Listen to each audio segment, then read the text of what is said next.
Hi guys, Dr. Mel again. We're busy with vertical projectile motion and we're going to focus on hot air balloon motion in this lesson. Hot air balloons is a very specific question in exams because it's moving at a very slow speed. I don't know if you've ever traveled in a hot air balloon, but you're up in the sky and traveling very slowly and you can see your environment. Many people do that and take photos, so you'll see them dropping their cell phones or balls from there, and they're going to ask you questions on this. So, it's vertical projectile movement, so you know there's always a up and there's a down movement. Why is it so important? Because if it's going up, you know the VI is in that direction. If it's going down, it's going in that direction. If it's being dropped, remember it can start at 0, and you'll see it will be different with a hot air balloon. We know the acceleration is 9.8, whether it's up or down, because it's gravity here, which is drawing everything into the Earth gravity field. And the final velocity, well, it depends if it's going up or down. You just need to know that if it's going up, that velocity at the end will be the starting velocity for anything coming down. And you might find that they ask you the height from the ground, the height of a building, and in this case, you're going to see they're going to ask us the height between the balloon and the ball being dropped. So let's see what's the questions that they ask. I need to focus you and put your focus on a moving unit. If you are driving in a car, now you might not be driving, but you are a passenger. If you're in matric now, you will be taught now to drive your car. So if you are in a train, a car, or in a hot air balloon, please bear in mind that your initial velocity, your cell phone in the car, the dog in the car, anything in the car is exactly traveling at the same speed as the reference unit. Therefore, if you are in a hot air balloon, your body, your food that you took along, your cell phone, balls, any object will all be at exactly the same initial velocity as this specific hot air balloon. So if the balloon is moving up, let's just quickly say the balloon is moving up. We know the initial velocity is upward. If the balloon is moving down, the initial velocity is down. Make sure that you understand that it has an initial velocity. The acceleration I just pointed out to you will in all cases be downward, and therefore choose your direction. I like choosing down as positive because it makes me comfortable and I know what I'm working with. But you can choose up as positive just as the teacher or your textbook tell you. Just make sure that you do choose a direction.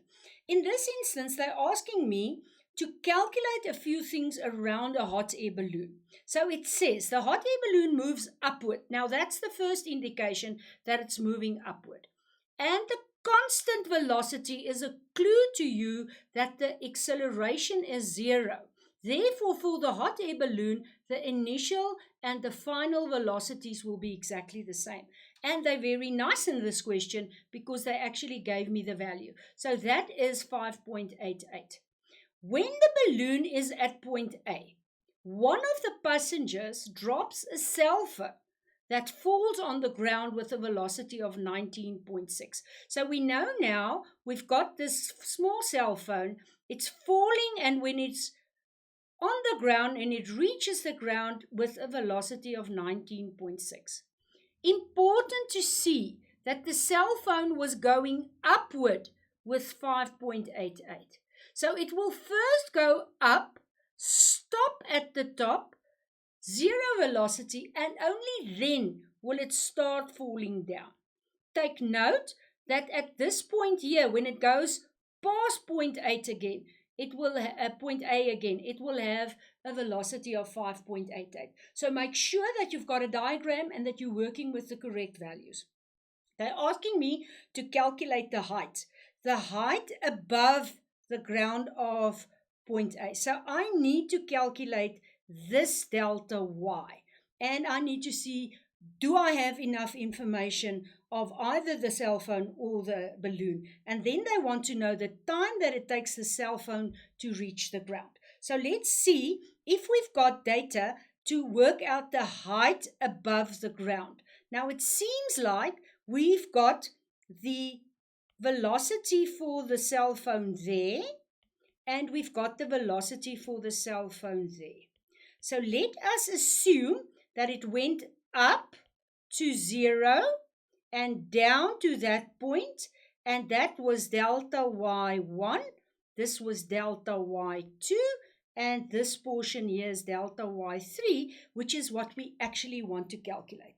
One of the equations we can use to calculate that with is VF square is VI square plus 2A delta y. I've got the final velocity of the cell phone. I know here it had a velocity of 5.88. Remember your square. I know it's accelerating with 9.8 delta y. Because I chose positive downward, I've got this as a positive and that as a positive value, so I'm covered with that. If I do my correct calculation, you'll find the value of 19.6 square, 5.88 square, and you've got most of the values correct. You just need to find delta y. That will give me a value of 349.59, which is equal. Remember, I took that side and I deducted it. 19.6 delta y, and my final answer is 17.84. But was it actually 17.836? And you see I rounded it to get that value. So delta y is 17.84, the value of A from the ground. So that's the first portion. The second question is, calculate the time that it takes the cell phone to reach the ground. Now, I said to you just now, we've got a time going up, I've got a time going down, and then I've got a time going down that way. So this is portion A, B, and C. If I need to calculate the time for A, I can merely use the simple equation, which gives me the final velocity for up is 0. It started with 5.88, and remember, if I chose positives as down, I now have to put that as a negative. I've got 9.8 delta t. Your delta t then, for that little portion, let's call it A, is then 0.6 seconds. You can now do the second part in two sections. You can either say, let's take from the top 0 to 19.6. So I'm going to combine B and C. So what I'm going to do is, it is the same equation. I've got the final velocity. I've got the starting velocity, and I can now, where's my A? 9.8 delta t. If you now do that calculation, you'll find that it is 2 seconds from the top to the ground. So what I have now is that the delta t for A is 0.6, the delta t for B and C is 2, so I got an answer of 2.6 seconds. I could have done it differently. I could have said, let's start and just do this portion here. So then I start with the answer of the previous one. Remember, that's 0.6 now, and this is 0.6. So now I only have to work with that value. And if I do put the 19.6 again, and instead of the 0, I'm now going to use the 5.88, because that's what the value is at that point, 9.8 delta t. And if you now calculate delta t, you'll find that value to be 1.4 seconds.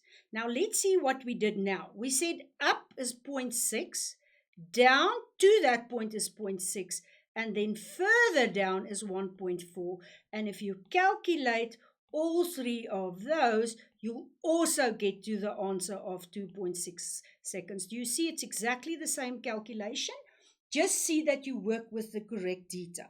They could have asked a graph or given you a graph. This is applicable to this question. Can you see it's starting there with 5.88? The cell phone is going upward. It's going slower until it reaches the velocity of 0. It took 0.6 seconds. It's then accelerating to the floor or the ground with 19.6 as the final velocity, and it's got that time. So you can be asked with a graph, or they'll just give you all the detail. Make sure that you can interpret graphs as well. Let's do a second question and see what we can get. A hot air balloon moves upward, again upward, and it's at a constant velocity of 5. So now I know the VI is equal to the VF of the balloon, and it has a value of 5 meters per second.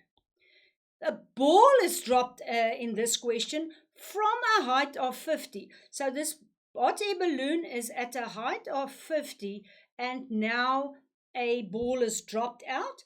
It then falls to the ground and bounces. So the ball is going to reach the ground, and it will probably bounce up and be somewhere there now. What you have to remember is that the ball is going upward with 5, and if you recall, it's going up to a value of 0, and only then will it be falling down. They want to know from me, what is the distance between the balloon and the ball in 2 seconds? And then they want the velocity of the ball when it hits the ground here. Let's see if we can calculate the 2-second question. So what we have is the distance of the balloon first. I know the balloon is traveling up in the air at a velocity of 5. And I now have to calculate, let's make this the balloon, and we want to calculate the distance that it traveled in the 2 seconds. I know the balloon is currently going at 5. I've got the time as 2 seconds, and I know it's got a constant velocity, so no value there. The balloon is at a height of 10 meters. If you chose downwards as positive, please bear in mind that that would be minus 5 because it's upward. This answer would be minus 10, and that minus 10 would indicate to you that it is 10 meters from where it started to the upward direction, because the downward would be a positive value. Let's have a look how we can calculate the ball's traveling in 2 seconds. So what's the ball doing?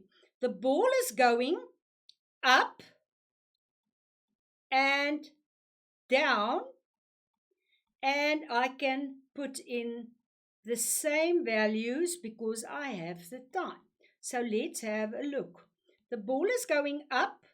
Did we say up and down? So that cancels at that, and all I need now is that delta y, which I had. Did they give me that? No, they didn't give me. They asked me to calculate that. So I've got delta y is, the balloon is starting at 5, so the ball will also be 5 there. I want to know in 2 seconds, and I need to calculate the time. So I've got time there square. Again, I took the minus 5, so it's going up and down, so that would be minus 5. I'm now getting a value of minus 10 plus 19.6 times 2 square. And if you now do your calculations, you are going to find minus 10, oh no, I already put that 19.6, 19.6 is 9.6 meters. Be careful that you do the right manipulation. This is 2 seconds, guys. This is 9.8 and a half, and that calculates to 19.6. I've got upwards is minus 10. I've got downwards is 19.6. So the balloon, it went up 10 meters. The ball is 9.6 apart, and in total, they will be 19.6 meters apart. I hope you get full marks for this. Remember to separate the balloon and the ball so that you can get the correct detail. The velocity of the ball is the second question when it reaches the ground. So let's see what we have. We need to calculate the final velocity. We've got the starting velocity, and we now also have the distance. Well, it was 50 meters from the ground, if I'm correct. And we know we've got a minus 5 that we started with. We are accelerating at 9.8, and we've got the 50 meters that it was dropped at. I've got 25 plus 980. That gives me a value of 1,005. Please bear in mind that's the square of the final velocity. I then get the square root to give me the final velocity as 31.70 meter per second. That will be the movement of the ball when it reaches the ground at 31.7 meter per second. So, do you understand that we've got to separate the different areas? We have to be able to see that it's projectile. We need to see, is it up or down, and separate what they're giving you. You have to be able to draw graphs, identify the quantities, and then do the calculations. We'll do another lesson with another example with a hot air balloon question, because I really want you to be able to do all the calculations. I hope you enjoyed doing calculations with hot air balloons. Bye-bye.